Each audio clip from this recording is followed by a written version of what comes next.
ಅಣ್ಣ ಅಂದಿಲ್ಲ ಲೌಡ ಅಂದಿರ್ ನನ್ ಬೇಜಾರಿಲ್ಲ ಅವನ್ನ. ಇವಾಗ ಸೋತಿರ್ಬೋದು ಬೇಜಾರಿಲ್ಲ. ಸ್ಟೇಟ್ಮೆಂಟ್ ಕೊಟ್ಟೆ ಈಗ ನಾನು ಸಮೀಕ್ಷೆ ಮಾಡ್ದವೆಲ್ಲ ಗೆದ್ಬಿಟ್ಟಿದೀವಿ ಯೋಗೇಶ್ ಅಣ್ಣ ಅಂತ ಹೇಳಿದೆ. ಅಲ್ಲಿ ನಿನ್ ಫಲವರು ನನಗೂ ಗೊತ್ತಾಯ್ತು. ಈಗ ನೀನ್ ಎಂತನು ಅಂತೂ ಗೊತ್ತಾಯ್ತು ನನಗೆ. ನೀನ್ ಮೈಕಂಡಿ ನನ್ಗೇನು ಬೇಜಾರಿಲ್ಲ. ನೀನ್ ಮೈಕಂಡ್ರೆ ನನಗೇನು ಬೇಜಾರಿಲ್ಲ ರೇ. ಮೈಕಟ್ಕೊ ಹೇಳಿದೆ ಅಣ್ಣ ನೀನೇ ಗೆಲ್ತೀಯ ಅಂತ ಹೇಳಿದೆ ಅಣ್ಣ. ನೀನೇ ಗೆದ್ದಿ ಕಣ ಅಂತ ನೀನ್ ಮಾತಾಡ್ತಾ ಇದೀಯಾ. ಅಣ್ಣ ಅಂದಿಲ್ಲ ಲೌಡ ಅಂದಿರ್ ನನ್ ಬೇಜಾರಿಲ್ಲ ಅವನ್ನ. ಅಣ್ಣ ಅಂದಿಲ್ಲ ಲೌಡ ಅಂದಿರ್ ನನ್ ಬೇಜಾರಿಲ್ಲ ಅವನ್ನ. ಆಯ್ತು ಬಿಡು ಸರಿ ಬರ್ಲಿ ನಿಂಗೆ ಹೇಳ್ತಾ ಇದೀನಿ. ಅದು ಬಿಟ್ಟು ನೀನ್ ಟ್ಯಾಂಕ್ಸ್ ಮೈಕ್ ಇಟ್ಕೊಂಡು ಆಫ್ ಮಾಡ್ಕೊಂಡು ಹೋಗು. ಇಲ್ಲಿ ನಿಂತ್ಕೊಂಡು ಮಾತಾಡ್ತಾ ಇದೀನಿ. ನೀನು ಮೈಕ್ ಇಟ್ಕೊಂಡು ಹೋಗು. ನೀನ್ ಮೈಕ್ ಇಟ್ಕೊಂಡು ಹೋಗ. ನೀವು ಒಳ್ಳೆ ಮಾತಾಡ್ತಾ ಇದೀನಿ. ಮೈಕ್ ಇಟ್ಕೊಂಡು ಹೊಂಟೋಗ್ಬಿಡು. ನೀನ್ ನೋಡಿದೆ ಇಲ್ಲಿ ನೋಡಿದೆ ನಿಂದು ಬಂದಿದ್ಯಾ ಕೆಲಸ ಮುಗಿಸ್ಕೊಂಡು ಹೋಗು. ನೀನ್ ಸಂಬಳ ತಗೊಂಡು ಹೋಯ್ತಾರ ನೀನು ಅಷ್ಟೇ. ನೀನ್ ಮಾಧ್ಯಮ ನೀನು ಎಲ್ಲಾನು ಮಾತಾಡ್ಸ್ಕೊಂಡು ಬಂದಿದ್ದೀವಿ. ಇವರು ನೀನ್ ಎಂತವನು ಅಂತ ಅಂದಾಗ ನಾವು ಕೂಡ ರಿಪ್ಲೈ ಕೊಡ್ಬೇಕಲ್ವಾ. ನನ್ಗೇನು ಅವ್ನು ಗೆದ್ದದೇನು ಖುಷಿ ಕೊಟ್ಟಿಲ್ಲ. ಕೆಲವ್ರಿಗೆ ದುಃಖ ಇರುತ್ತೆ, ಕೆಲವ್ರಿಗೆ ಖುಷಿ ಆಗಿ. ನನಗೆ ಯೋಗೇಶ್ವರ್ ಗೆದ್ದದೇನು ಖುಷಿ ಇಲ್ಲ. ನಿಖಿಲ್ ಗೆದ್ದಿದ್ರೆ ನಮ್ಗೆ ಖುಷಿ ಇರೋದು. ನೋಡೋಣ ಈಗ ಎಲ್ಲ ಸಾಬ್ರುಗಳು ಸೇರ್ಕೊಂಡು ಏನು ಆಟ ಆಡೋರು ಆಡಲಿ. ಮುಂದಿನ ದಿನ ಹಿಂದೂಗಳು ಎಲ್ಲೆಲ್ಲಿ ಹೋಯ್ತಾರೆ. 3.5 ವರ್ಷ ಇದೆ. ಇನ್ನು 3 ವರ್ಷ ಗಂಟ ಸಾಬ್ರುಗಳು ಆಟ ನಡೀಲಿ. ಆಮೇಲೆ ನೋಡೋಣ ಆಟ ಏನಾಗುತ್ತೆ. ಆಮೇಲೆ ಹಿಂದೂಗಳು ಏನಾರ ಗಂಡಸರಾಗಿದ್ರೆ ಹೆಂಗಸರಾಗಿದ್ರೆ ಬಂದು ನೆಕ್ಸ್ಟು ಸ್ಕೂಲ್ ಮನೆ ಒಳಗೆ ಓದ್ತಾರೆ. ಯಾರಿಗೆ? ನಿಖಿಲ್ಗೆ ಅಂತಲ್ಲ, ನೆಕ್ಸ್ಟು ಹಿಂದೂಗಳು ಅವ್ರೇನಾರು ಹಿಂದುತ್ವ ಅಂತಿದ್ರೆ, ಅವ್ರೇನಾರು ನಾವು ಹಿಂದೂಗಳು ಅಂತಿದ್ರೆ ಇವ್ರು 30,000 ಓಟ್ ಮಾಡಿಕೊಂಡು ಹಿಂಗೆ ಮೆರಿತಾವ್ರೆ ಅಂದರೆ ಇಲ್ಲಿ 1,15,000 ಮಾಡಿಕೊಂಡು ನಾವು ಹೆಂಗೆ ಮೆರಿಬೇಕಾಯ್ತು. ಈಗ ಹೋಲಿ ಬಿಡಿ ಆಗೋಗಿದೆ. ಈಗ ಡಿ ಕೆ ಶಿವಕುಮಾರು ಅವನೇನು ಮೋಸ್ಟ್ಲಿ ಅವನು ಗೌಡ್ರು ಅನ್ನೋದು ನಾನು ಇಷ್ಟಪಡಲ್ಲ. ಅವನು ಮುಸ್ಲಿಮ್ಸೇ ಆಗಿರಬೇಕು, ಸಿದ್ದರಾಮಯ್ಯನೂ ಮುಸ್ಲಿಮ್ಸೇ ಆಗಿರಬೇಕು. ಆದರೆ ನೆಕ್ಸ್ಟ್ ಇನ್ನು 3 ವರ್ಷ ಕಳ್ಕೊಂಡ್ರೆ ಇದೇ ಯೋಗೇಶ್ ತಗೊಂಡು ಚಮಡಂಗಿ ನಿಲ್ಲಿಸ್ತೆ. ಅವಾಗ ನೋಡುವ ಕಾದಿ. ಈಗ ಮತ್ತೆ ನಿಖಿಲ್ ಈಗ ಸೋತ್ ಮೇಲೆ ಇಲ್ಲೇ ಇರ್ತಾರ. ಇಂಡಿಯಾ ಬಿಟ್ಟು ಹೋದಾನೆ, ಕರ್ನಾಟಕ ಬಿಟ್ಟು ಹೋದಾರೆ. ಅವ್ರು ಇದು ತೋಟದ ಮನೆ ಬಿಡ್ದಿಲ್ಲ ರೀ. ಅವ್ನು ತೋಟದ ಮನೆ ಬಿಡದೆ ಯೋಗೇಶ್ವರ ಮನೆ ಎಲ್ಲದಿಂದ ಯಾರಿಗೂ ಗೊತ್ತಿಲ್ಲ. ಚೆಕೆಲ್ಲ ಒಂದು ಕಟ್ಟವನೆ, ಬೆಂಗಳೂರು ಒಂದು ಕಟ್ಟವನೆ. ಆಫೀಸ್ ಅದಿಲ್ಲ, ಮನೆಯಲ್ಲಿ ಇರೋದಿಲ್ಲ ಒಂದು. ತೋರಿ ನನಗೆ ಕ್ರಾಸ್ ಅದು ಆಫೀಸ್, ಅದು ಮನೆ ಎಲ್ಲ. ಅದು ಮನೆ ಇರೋದು ಬಿಡದಿ ತೋಟದಲ್ಲ. ಅದೇ ಕುಮಾರೊಂದು ನಿಖಿಲ್ದು. ಅವತ್ತು ನೋಡೋಣ. ಇವಾಗ ಸೋತಿರ್ಬೋದು ಬೇಜಾರಿಲ್ಲ. ಸೋತವನು ಯಾವತ್ತು ಮೆಟ್ಲು ಹತ್ಬೋದು. ನೀನು ಸ್ಟೇಟ್ಮೆಂಟ್ ಕೊಟ್ಟೆ ಈಗ ನಾನು ಸಮೀಕ್ಷೆ ಮಾಡ್ದವೆಲ್ಲ ಗೆದ್ಬಿಟ್ಟಿದೀವಿ ಯೋಗೇಶ್ ಅಣ್ಣ ಅಂತ ಹೇಳಿದೆ. ಅಲ್ಲಿ ನಿನ್ ಫಲವರು ನನಗೂ ಗೊತ್ತಾಯ್ತು. ಈಗ ನೀನ್ ಎಂತನು ಅಂತೂ ಗೊತ್ತಾಯ್ತು ನನಗೆ. ನೀನ್ ಮೈಕಂಡಿ ನನಗೇನು ಬೇಜಾರಿಲ್ಲ. ನೀನು ಮೈಕಂಡ್ರೆ ನನಗೇನು ಬೇಜಾರಿಲ್ಲ ರೇ. ನಾವು ಸತ್ಯ ಹೇಳ್ಬೇಕು. ಇವತ್ತೇನೋ ಆಕಸ್ಮಿಕ ಮಾಡ್ಕೊಂಡವ್ರೆ. ಈಗ ನೆಕ್ಸ್ಟು ಹಿಂದೂಗಳು ಯಾರ್ಯಾರು ಇವತ್ತು ಓಟ್ ಹಾಕವ್ರೆ ಯೋಗೇಶ್ಗೆ, ಇನ್ನೊಂದು 6 ತಿಂಗಳಿಗೆ ಅವ್ರಿಗೆ ದಬಾಕ್ತಾರೆ. ದಬಾಕೊಳ್ಳಿ ಅಷ್ಟೇ. ಮಾತಾಡ್ತೀನಿ ಅಂತ ಹೇಳಿದೆ. ನೀನು ಎಂತವನು ಅಂತ ಗೊತ್ತಾಯ್ತು ಎಂತವನು ನೀನು ಹೇಳಿದೆ. ಯೋಗೇಶ್ ಅಣ್ಣಂಗೆ ನಾನು ಎಲ್ಲಿ ಬೇಕಾದ್ರೂ ಮೈಕ್ ಇಟ್ಕೊ ಹೋಯ್ದೆ ಅಣ್ಣ ನೀನೇ ಗೆಲ್ತೀಯ ಅಂತ ಹೇಳಿದೆ ಅಣ್ಣ. ನೀನೇ ಗೆದ್ದಿ ಕಣ ಅಂತ ನೀನು ಮಾತಾಡ್ತಾ ಇದೀಯಾ. ಅಣ್ಣ ಅಂದಿಲ್ಲ ಲೌಡ ಅಂದಿರ್ ನನ್ ಬೇಜಾರಿಲ್ಲ ಅವನ್ನ. ನಾನೆಲ್ಲ ಅರ್ಥ ಮಾಡ್ಕೊಳ್ರೆ. ನೀವ್ ಹೇಳಿದೇನು ಗೊತ್ತಾ, ನಾನು ಎಲ್ಲೆಲ್ಲೂ ಹೇಳಿದ್ರು ಅವರೇ ಗೆದ್ದು ಬಂದವ್ರೆ. ಈಗ ನಿಮ್ ಬಗ್ಗೆ ನಾನು ಮಾತಾಡಿದೆ, ನೀವು ಗೆದ್ದು ಬಂದಿರ ಅಂತ ಹೇಳ್ತಾ ಇದೀಯಾ.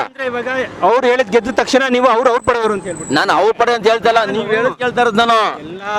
ಎಲ್ಲಾರು ಮಾತಾಡ್ಸಿದ್ರೆ ಇದು ಗೊತ್ತಾಯ್ತಿಂಗಿಲ್ಲ. ನೀವೇನ್ ಹೇಳಿದ್ರೆ ನಾನು ಎಲ್ಲಿ ಹೋಗಿ ಮೈಕ್ ಇಟ್ಕೊಂಡು ಮಾತಾಡಿದೀನೋ ಅವರೆಲ್ಲ ಗೆದ್ದವ್ರೆ. ಹೌದು. ಈಗ ನೀನು ಗೆದ್ದಿದ್ಯಾ ಅಂತ ಹೇಳ್ತಾ ಇದೀಯಾ. ನನ್ಗೆ ಯಾಕೆ ವಿಡಿಯೋ? ನನಗೆ ನಿನ್ನ ವಿಡಿಯೋ ನನಗೆ ಯಾಕೆ? ಈಗ ನಾನು ಅದನ್ನೇ ಹೇಳ್ತಾ ಇರೋದು. ನಿನ್ನ ವಿಡಿಯೋ ನಾನು ಸುದ್ದಿಗಳನ್ನು ಮಾಡಿದ್ರು ಎಲ್ಲಾ ಅಭ್ಯರ್ಥಿಗಳು ಹೇಳ್ತಾ ಇದ್ದೆ, ಅದಕ್ಕೆ ಹೇಳ್ತಾ ಇದ್ದೀನಿ. ನೆಕ್ಸ್ಟ್ ಇವಾಗ ಯೋಗೇಶ್ ಗೆದ್ದಾಯ್ತು, ಅದ್ರ ಬಗ್ಗೆ ಬೇಜಾರಿಲ್ಲ. ಎಂತವನು ಅಂತ ಹೇಳೋದಿಲ್ಲ. ನೀನು ಯೋಗೇಶ್ ಮಾತಾಡೋದು ನನಗೆ ಬಂದ್ ಹಾಕುದು ನೀನು. ಅಣ್ಣ ನೀವು ಹೆಂಗ್ ಹೇಳ್ತೀರಿ ನೀವು? ಕೇಳಿಸ್ಕೊಂಡಲ್ಲ ಇಲ್ಲಿ ಅಣ್ಣ ಅಂತ ಹೇಳಿಲ್ವ? ಅಣ್ಣ ಏನ್ ಹೇಳ್ದ ಒಟ್ಟ ನಾನು ಎಲ್ಲೆಲ್ಲಿ ಮೈಕ್ ಇಟ್ಕೊಯ್ದೆ ಅಲ್ಲ ಗೆದ್ದಿರ್ ನೀವು ಅಂತ ಹೇಳಿ. ಇಷ್ಟು ದಿನ JDS ಗೆಲ್ಲುತ್ತೆ ಅಂತ ಸರ್ವೆ ಮಾಡ್ತಿದಲ್ಲ, ಅವರೆಲ್ಲ ಕುಮಾರಸ್ವಾಮಿ ಅವ್ರ ಜೊತೆ ಇದ್ರ? ಯಾರು ಸರ್ವೆ? ನಾನ್ ಎಂಬೆಲ್ಲ ಈಗ ಸರ್ವೆ ಏನಿತ್ತು? ಈಗ ಸರ್ವೆ ಏನಿತ್ತು ಇಲ್ಲಿ? ನಾನು ಈಗ ಸರ್ವೆ ಯಾವುದೇ ಪಬ್ಲಿಕ್ ನನ್ನ ಸುದ್ದಿಗಳು ನೀವು ನೋಡಿಲ್ಲ ಅಂತ ಅನ್ಕೊಳ್ತೀನಿ. ನೀವು ನಂಬರ್ ಕೊಟ್ಟೆ ಕಳಿಸ್ಕೊಡ್ತೀನಿ. ಇದು ಓಪನ್ ಚಾಲೆಂಜ್ ನಿಮ್ಗೆ. ಇದು ನೀನ್ ಯಾಕೆ ನನಗೆ ಅಂತ ಈಗ ನಾನು ಬರ್ಬೇಕಾದ್ರೆ ನೀನ್ ನನ್ ಮೈಕ್ ಇಟ್ಕೋತಾ ಇರೋದು. ನಾನು ಎದುರು ಬಂದಿಲ್ಲ ಮೈಕ್ ಇಟ್ಕೋ ಅಂತ ಮಾತಾಡ್ಬೇಕು. ನೀವೇ ಬಂದು ನಿಂತಿದ್ದು. ನಾನು ಸುಮ್ಮನೆ ನಿಂತ್ಕೊಂಡೆಪ್ಪ. ನಿಂತ್ಕೊಂಡ್ರೆ ನೀನ್ ಬಂದ್ ಮೈಕ್ ಇಟ್ಕೊಂಡ್ರೆ ನಾನು ಮಾಡ್ಲೆ. ಅದೇ ತರ ಎಲ್ಲಾರನ್ನೂ ಮಾತಾಡ್ಸಿದೀವಿ. ಹೌದು, ಅದೇ ಮಾತಾಡ್ದೆ. ಗೊತ್ತಿಲ್ಲ ನಿಮ್ಗೆ ಯಾವ ಪಕ್ಷ ಅಂತ ನನಗೆ ಗೊತ್ತಿತ್ತಾ? ಇಲ್ಲ. ಎಲ್ಲಾ ಪಕ್ಷದವರು ಕೂಡ ನಾವು ಮಾತಾಡ್ಸಿದ್ವಿ. ಆಯ್ತು ಬಿಡು, ಆಲ್ಮೋಸ್ಟ್ ಸರಿ ಬರ್ಲಿ. ಅಣ್ಣ ಟ್ಯಾಂಕ್ಸ್ ಹೇಳ್ದೆ ಹಿಂಗಂತ ಹೆಂಗೆ ಹೇಳ್ಬೇಕು? ನಾನು ಹಿಂಗೆಲ್ಲ ಹೇಳಿಕೊಟ್ಟಿಲ್ಲ. ಸೋತಿದ್ದೀನಿ ಅಂತ ಹೇಳಿಲ್ಲಪ್ಪ ನಾನು ಮೊದಲೇ ಹೇಳಿದ್ದೀನಿ. ನಾವು ಯಾವ ಪಕ್ಷದವರು ಪರವಾಗಿ ಒಂದು ಅಭಿಮಾನಕ್ಕೆ ನಿನ್ನ ಆಯ್ತಪ್ಪ ಟ್ಯಾಂಕ್ಸ್ ಅಂತ ಹಿಂಗೆ ಹೇಳ್ತಾ ಇದ್ದೀನಿ. ಅದು ಬಿಟ್ಟು ನೀನು ಟ್ಯಾಂಕ್ಸ್ ಅಂದ್ರೆ ಮೈಕ್ ಇಟ್ಕೊಂಡು ಆಫ್ ಮಾಡ್ಕೊಂಡು ಹೋಗು. ಇಲ್ಲ ಮೈಕ್ ಎತ್ಕೊಂಡು ಹೋಗು. ಮೈಕ್ ಎತ್ಕೊಂಡು ಇಲ್ಲಿ ನೋಡಿಲ್ಲ, ನಾನು ಆಫೀಸ್ ಮುಂದೆ ನಿಂತ್ಕೊಂಡು ಮಾತಾಡ್ತಾ ಇರೋದು ನಾನು. ರೀ ಅವೆಲ್ಲ ಕಥೆ ಬೇಡ ನನಗೆ. ಇದು ನನ್ನ ಆಫೀಸು, ಇಲ್ಲಿ ನಿಂತ್ಕೊಂಡು ಮಾತಾಡ್ತಾ ಇದ್ದೀನಿ. ನೀನು ಮೈಕ್ ಎತ್ಕೊಂಡು ಹೋಗು. ನೀನು ಮೈಕ್ ಎತ್ಕೊಂಡು ಹೋಗ. ರೇ ನೀನ್ ಮೈಕ್ ಎತ್ಕೊಂಡು ಹೋಗು. ನೀವು ನಾನು ಒಳ್ಳೆ ಮಾತಾಡ್ತಾ ಇದ್ದೀನಿ, ಮೈಕ್ ಎತ್ಕೊಂಡು ಹೊಂಟೋಗ್ಬಿಡು. ಮೈಕ್ ಏನು ಹೊಡಿತಾ ಇದ್ದೀರಾ? ನಾನು ಹೊಡಿ ನೀನ್ ಹೊಡಿಯೇನೆ.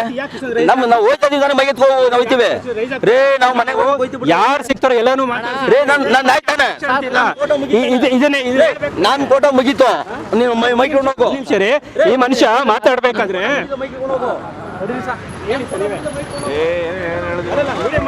ಹೇಳಿ ಅದೆಲ್ಲ ಅವರಾಗಿದ್ದಾರೆ ಅಂತ ಅದನ್ನೇ ಹೇಳಿ ಕಳಿಸ್ತಾ ಇದ್ದೀನಿ. ಇವ್ನು ಆದ್ರೂ ನನಗೆ ಮೈಕ್ ಇಟ್ಕೊಂಡು ಬರ್ತಾವನೆ. ನೀವ್ ಯಾವ ಪಕ್ಷ ಅಂತ ನನ್ಗೆ ಗೊತ್ತಿತ್ತಾ? ಅದೆಲ್ಲ ಬಿಡ್ರಿ, ಯಾರು ಸಿಗ್ತಾರೋ ಎಲ್ಲಾನು ಮಾತಾಡ್ಸಿದ್ವಿ ಸರ್. ಓವರ್ ಆಲ್ ಆಗಿ ನೀನ್ ನೋಡಿದೆ ಇಲ್ಲಿ ನೋಡಿದೆ ನಿಂದು ಬಂದಿದ್ಯಾ, ಕೆಲಸ ಮುಗಿಸ್ಕೊಂಡು ಹೋಗು. ನೀನ್ ಸಂಬಳ ತಗೊಂಡು ಹೋಯ್ತಾರ ನೀನು ಅಷ್ಟೇ. ನೀನ್ ಮಾಧ್ಯಮ ನೀನು ಆಳ್ದಾರ ಕೇಳ್ದಾಗ ಬಿಡ್ತಾನೆ ಇವನು. ಅಲ್ಲ ಅಂದ್ರೆ ಸರ್ ಇಲ್ಲಿ ಕೇಳಿ, ನೇರವಾಗಿ ಹೇಳ್ತೀನಿ, ಎಲ್ಲಾನು ಮಾತಾಡ್ಸ್ಕೊಂಡು ಬಂದಿದ್ದೀವಿ. ಇವರು ನೀನ್ ಎಂತವನು ಅಂತ ಅಂದಾಗ ನಾವು ಕೂಡ ರಿಪ್ಲೈ ಕೊಡ್ಬೇಕಲ್ವಾ? ನಾನ್ ಎಂತವನು ಅಂತ ನಮ್ಮ ಚಾನಲ್ ನೋಡ್ಕೊಂಡು ತಿಳ್ಕೊಳ್ಳಿ. ಹೇಳೋಣ, ನಾನು ಹೇಳೆಲ್ಲ ಆಯ್ತು, ನನ್ಗೆ ಹೇಳಕ್ ರೆಡಿ ಇಲ್ಲ. ಮೈಕ್ ಎತ್ಕೊಂಡು ಹೋಗು. ನೀನು ಅದನ್ನೇ ಮಾಡ್ಕೊಂಡು ಏನ್ ನನ್ನ ಮೇಲೆ ಕೇಸ್ ಹಾಕೋತ್ಯಾ? ಒಂದು ಕೇಸ್ ಹಾಕ್ತಿಯಾ? ಒಂದು ಕೇಸ್ ಹಾಕೊಂಡು ಹಾಕೋ, ಮತ್ತೆ ಒಂದು ಮೈಕ್ ಎತ್ಕೊಂಡು ಹೋಗು. ನಿಮ್ಗೆ ಯಾಕ್ರಿ ಕೇಸ್ ಕಣ? ಅಲ್ಲ ನೀವೇನೋ ಹೇಳಿದ್ರಲ್ರಿ, ನಾವು ಅಲ್ಲ ಓಕೆ ವೀಕ್ಷಕರೇ, ಇದು ಜನಪಣ್ಣದಲ್ಲಿ ನಾವು ಮಾತಾಡ್ತಾ ಇದ್ದಾಗ ಯಾರೇ ಬಂದ್ರು ಕೂಡ ನಿಂತ್ಕೊಂಡು ಮಾತಾಡಿಸ್ತೀವಿ. ಆ ವ್ಯಕ್ತಿ ಬಂದು ನೀನ್ ಎಂತವನು, ನೀನು ಯೋಗೀಶ್ ಅವರ ಕಡೆನು ಅಂತೆಲ್ಲ ಹೇಳ್ತಾ ಇದ್ರು. ಸೊ ಇದುವರೆಗೆ ಎಲ್ಲ ಪಕ್ಷದವ್ರನ್ನು ಕೂಡ ನಾವು ಮಾತಾಡ್ಸಿದ್ವಿ, ಎಲ್ಲ ಪಕ್ಷದವ್ರು ಕೂಡ ಮಾತಾಡ್ಸಿದ್ವಿ. ಆದರೆ ಆ ವ್ಯಕ್ತಿ ಏನು ಅಂತಂದರೆ ನಮ್ಮ ಮೇಲೆ ಧಮಕಿ ಹಾಕೋರು ಇವ್ರಿಗೆ ಮಾತಾಡ್ತಾ ಇದ್ರು. ಈಗ ನೀವೇ ಅದು ರೆಕಾರ್ಡ್ ಕೂಡ ಆಗಿದೆ. ಆದರೆ ಇದುವರೆಗೆ ನಾನು ಯಾವ್ಯಾವ ಸುದ್ದಿಗಳನ್ನು ಮಾಡಿದ್ದೀನೋ ಪಕ್ಷಾತೀತವಾಗಿ ಎಲ್ಲರೂ ಕೂಡ ಮಾತಾಡ್ಸಿರುವಂಥದ್ದು. ಸೊ ಆ ನಿಟ್ಟಿನಲ್ಲಿ ಅವರು ನನಗೆ ಹೊಡೆಯೋದಕ್ಕೆ ಬರುವಂಥ ಲೆವೆಲ್ಗೆ ಅವ್ರು ಮಾತಾಡ್ತಾರೆ ಅಂದರೆ, ಸೊ ಏನಿದ್ದಾರೆ ಅವ್ರ ಒಪಿನಿಯನ್ ಹೇಳಿ ಹೋಗಬೇಕು. ಅದು ಬಿಟ್ಟು ನಮಗೆ ಧಮಕಿ ಹಾಕುವಂಥದ್ದು, ನಿನ್ನ ಓಟ್ ಇಲ್ಲಿದೆಯಾ ಅಂತ ಕೇಳೋದು, ನೀನು ಯಾರು ಯೋಗೀಶ್ವರ್ ಕಡೆಯವನ ನೀನೇನು ಅಂತೆಲ್ಲ ಮಾತಾಡ್ತಿರೋ, ನಾನಂದೆ ಎಲ್ಲನೂ ಕೂಡ ಮಾತಾಡ್ಸ್ಕೊಂಡು ಬರ್ತಾ ಇದ್ದೀನಿ. ನೀವು ನಿಂತಿದ್ರೆ ನಿಮಗೂ ಮೈಕ್ ಹಿಡಿದ್ರೆ ಮಾತಾಡಪ್ಪ ಅಂತ ಅಂದೆ. ಅದಕ್ಕೆ ನೀನು ಎಂತವನೋ, ನೀನು ಯೋಗೀಶ್ವರ್ ಕಡೆಯವನು ಅಂತೆಲ್ಲ ಹೇಳಿದ್ರು. ಯೋಗೀಶ್ವರ್ ಯಾವನಂತ ನನಗೆ ಗೊತ್ತಿಲ್ಲ ಸರ್, ನನಗೆ ಬೇಕಾಗೂ ಇಲ್ಲ. ಅಮ್ಮ ಯಾರು ವಿಷಯ ಇಲ್ಲ. ಈ ಸೋಲ್ನ JDS ನವರು ಸಹಿಸ್ಕೊಳ್ಳೋಕೆ ಆಯ್ತಲ್ಲ, ಹಾಗಾಗಿ ಈ ಥರ ಘಟನೆಗಳು ನಡೀತದೆ. ಅದ್ರ ಬಿಟ್ಟು ಮಾಧ್ಯಮದವ್ರ ಮೇಲೆ ಆ ಥರ ಮಾತಾಡೋದು ಕೂಡ ಅವ್ರ ತಪ್ಪು. ಇದ್ರ ಏಕವಚನದಲ್ಲಿ ಇಮಿಡಿಯೇಟ್ ಆಗಿ ನಮ್ಮ ಮೇಲೆ ಎದುರು ಬಿದ್ದಾಗ ನಾವು ಏನೊಂದು ಕೇಳಬೇಕಾಗಿತ್ತು. ಸರ್ ಈಗ ಸೋಲು ಗೆಲುವು ಯಾರಿಗೆ ಸರ್? 3.5 ವರ್ಷ ಇದೆ ಸರ್. 3 ವರ್ಷದ ಮೇಲೆ ಮತ್ತೆ ನಿಖಿಲ್ ಓಡಾಡಿದ್ರೆ ಗೆಲ್ಲಲ್ವಾ ಸರ್? ಮತ್ತೆ ಏನು ಮಹಾ ದೊಡ್ಡ 30,000 ಓಟು ಸರ್ ಅದು ಅಲ್ವಾ? ಸೋಲು ಗೆಲುವು ಇದ್ದದೆ. ಈಗ ಗೆದ್ದಿರೋದ್ರಿಂದ ನಾವು ಸಂಭ್ರಮಿಸ್ತಾ ಇದೀವಿ. ಸೋತಿರೋರು ಕೂಡ ನಮ್ಮ ಅಣ್ಣ ತಮ್ಮಂದಿರು, ನಮ್ಮ ಸ್ನೇಹಿತರುಗಳೇ. ಅವ್ರು ನೊಂದ್ಕೊಳ್ಳೋ ಅವಶ್ಯಕತೆ ಇಲ್ಲ. ಎಲೆಕ್ಷನ್ ಮುಗೀತು, ಪ್ರಜಾಪ್ರಭುತ್ವದಲ್ಲಿ ಇವತ್ತು ಕಾಂಗ್ರೆಸ್ ಗೆದ್ದಿದೆ. ಎಲ್ಲರೂ ಸರಿ ಸಮಾನರೇ, ಯಾರು ಕೂಡ ನೊಂದ್ಕೊಳ್ಳೋ ಅವಶ್ಯಕತೆ ಇಲ್ಲ. ಅವ್ರವ್ರ ಕೆಲಸಕ್ಕೆ ಹೋಗ್ಬೇಕು, ನಮ್ಮ ಜೀವನ ನಾವು ಮಾಡಬೇಕು. ಯಾರು ನಮ್ಮ ಸ್ನೇಹಿತರುಗಳು, ನಮ್ಮ ಅಣ್ಣ ತಮ್ಮಂದಿರು ಯಾರು ಕೂಡ ನೊಂದ್ಕೊಳ್ಳೋ ಅವಶ್ಯಕತೆ ಇಲ್ಲ.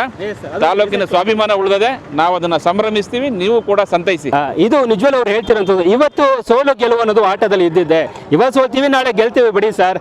ಸೊ ಯಾವುದೋ ಸೋಲಿನ ಒಂದು ನೋವಿನಲ್ಲಿ ಒಂಚೂರು ಮಾತಾಡಿರ್ಬೋದು ಅಂತ ಹೇಳಿದ್ರೆ, ಎಸ್ ನಮಗೂ ಕೂಡ ಯಾರ ಮೇಲೂ ದ್ವೇಷ ಇಲ್ಲ. Thank you so much. Yes ನೀವು ಹೇಳಿದ್ ಕರೆಕ್ಟು. ಹಾಂ ಅಲ್ಲಲ್ಲ ಅಂದ್ರೆ ಇಲ್ಲ, ಅವ್ರನ್ನ ನೀವಿಲ್ಲ ಅಂದಿದ್ರೆ ನನ್ನ ಮೇಲೆ ಹಲ್ಲೆ ಮಾಡ್ತಾ ಇದ್ರು.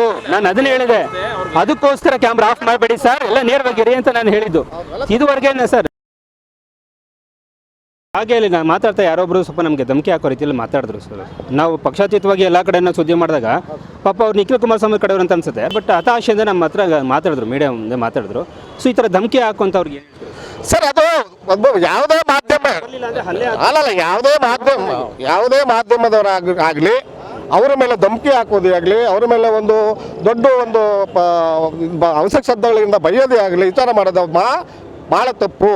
ಅದು ಕಾನೂನಿನಲ್ಲಿ ಭಾಳಷ್ಟು ಇದಿದೆ. ಅದನ್ನು ತಾವು ಯೋಚನೆ ಮಾಡಿ ಮತ್ತು ಮಾಧ್ಯಮದವರಿಗೆ ಗೌರವ ಕೊಟ್ಟು ಮಾತಾಡಬೇಕು ಅನ್ನೋದು ನನ್ನ ಒಂದು ಇದು. ಈಗ ನಾನೇ ಹೇಳ್ತೀನಿ, ಈಗ ಕುಮಾರಸ್ವಾಮಿ ಅವರು ಮುಖ್ಯಮಂತ್ರಿ ಆಗಿದ್ದರು, ನಮ್ಮ ತಾಲೂಕಿನಲ್ಲೇ ಗೆದ್ದಿ. ನನ್ನ ಗ್ರಾಮದಲ್ಲಿ ಹಲವಾರು, ನಾನು ಒಬ್ಬ ಕರ್ನಾಟಕ ರಾಜ್ಯ ಆದಿಜಾಂಬ ಚನ್ನಪಟ್ಟಣ ತಾಲೂಕದ್ದು ಮತ್ತು ಮಾಜಿ ಗ್ರಾಮ ಪಂಚಾಯತ್ ಸದಸ್ಯ. ನಮ್ಮ ಊರಿಗೆ ಕುಮಾರಸ್ವಾಮಿ ಓಟ್ ಕೇಳಕ್ಕೆ ಹೋಗ್ತಾರೆ, ರೂಟ್ಗೆ ಓಟ್ ಕೇಳಕ್ಕೆ ಹೋಗ್ತಾರೆ. ಅಲ್ಲಿ ನಮ್ಮೂರಿನವರೆಲ್ಲ ಸುತ್ಕೋತಾರೆ ಕುಮಾರಸ್ವಾಮಿ ಅವ್ರ ಹತ್ರ. ಈ ನಮ್ಮ ನೋಡಿ ಸ್ವಾಮಿ, ನಮ್ಮ ಭವನ ಹೆಂಗೆ ಆಗ್ಬಿಟ್ಟಿದೆ, ಈಗ ಏನು ಮಾಡಬೇಕು ಹಂಗೆ ಹಿಂಗೆ ಅಂತ ಕೇಳ್ತಾರೆ. ಅವ್ರು ಹೇಳ್ತಾರೆ, ಹೌದಾ, ನನಗೆ ಇದುವರೆಗೂ ಏನು ಗೊತ್ತಿರಲಿಲ್ಲ, ಹಂಗಾಗಿದ್ಮೇಲೆ ನಾನು ಭವನದ ವಿಚಾರ ನಾನು ಖಂಡಿತ ಮಾಡಿಸ್ಕೊಡ್ತೀನಿ ಅಂತ ಹೇಳ್ತಾರೆ. ನಾನು ಕೂಡ ಅವರಿಂದ ಲೆಟ್ರ್ ತೆಗಿಸಿದ್ದೀನಿ. ಅದು ಏನು ಕೊಟ್ಟು ಅಂತ ಆ ಲೆಟ್ರನ್ನು ಕೂಡ ನಾನು ಈಗ ಪ್ರೊಡ್ಯೂಸ್ ಮಾಡ್ತೀನಿ ನಿಮಗೆ. ಹಿಂದೆ ಲೆಟ್ರ್ ಕೊಟ್ಟಿರೋದು ನಂಗೆ ಭವನ ಏನಾಗಿದೆ ಅಂತ.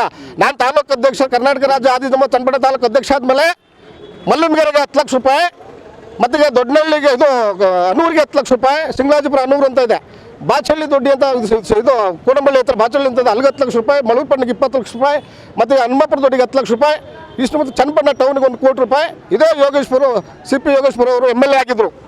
ಆ ಸಂದರ್ಭದಲ್ಲಿ ಒಟ್ಟು ಇಷ್ಟನ್ನ ಮಾಡ್ಕೊಂಡಿದ್ದಂಥದ್ದು ಅದೇ ಭವನನ ನಮ್ಮ ಇವರು ಯಾರು ಕುಮಾರಸ್ವಾಮಿ ಅವರು ಮುಖ್ಯಮಂತ್ರಿ ಆದಮೇಲೆ ನಿಮ್ಮ ಗ್ರಾಮ ಪಂಚಾಯತ್ ವ್ಯಾಪ್ತಿನ ಯಾವ್ಯಾವ ಭವನಗಳು ಯಾವ ಹಂತದಲ್ಲಿ ಲಿಸ್ಟ್ ಕೊಡಿ ಅಂತ ಕೇಳಿದಾಗ ಅಷ್ಟು ಭವನದಲ್ಲಿ ಮಲ್ಲಂಗೆರೆ ಪ್ರಗತಿಯಲ್ಲಿ ಇರ್ತಕ್ಕಂಥ ಭವನನು ಕ್ಯಾನ್ಸಲ್ ಮಾಡೋದು. ಯಾಕೆ ಅಭಿವೃದ್ಧಿ ಮಾಡೋಕ್ಕಾಗ್ತಿರ್ಲಿಲ್ವ ಸ್ವಾಮಿ ನೀವು ಅಭಿವೃದ್ಧಿ ಮಾಡೋಕ್ಕಾಗ್ತಿರ್ಲಿಲ್ವ? ನಮ್ಮೂರಿಗೆ ಬಂದು ಓಟ್ ಕೇಳಕ್ಕೆ ಹೇಳ್ತೀರಲ್ಲ, ನನಗೆ ಗೊತ್ತಾಗ್ಲಿಲ್ವಲ್ಲ, ನನಗೆ ಗೊತ್ತಿದ್ರೆ 3 ತಿಂಗಳು ಎಲ್ಲ ರೆಡಿ ಮಾಡಿಸ್ಕೊಟ್ಬಿಡ್ತೀನಿ ಅಂತ ಹೇಳ್ತೀರಲ್ಲ, ಇದು ಯಾವ ನ್ಯಾಯ?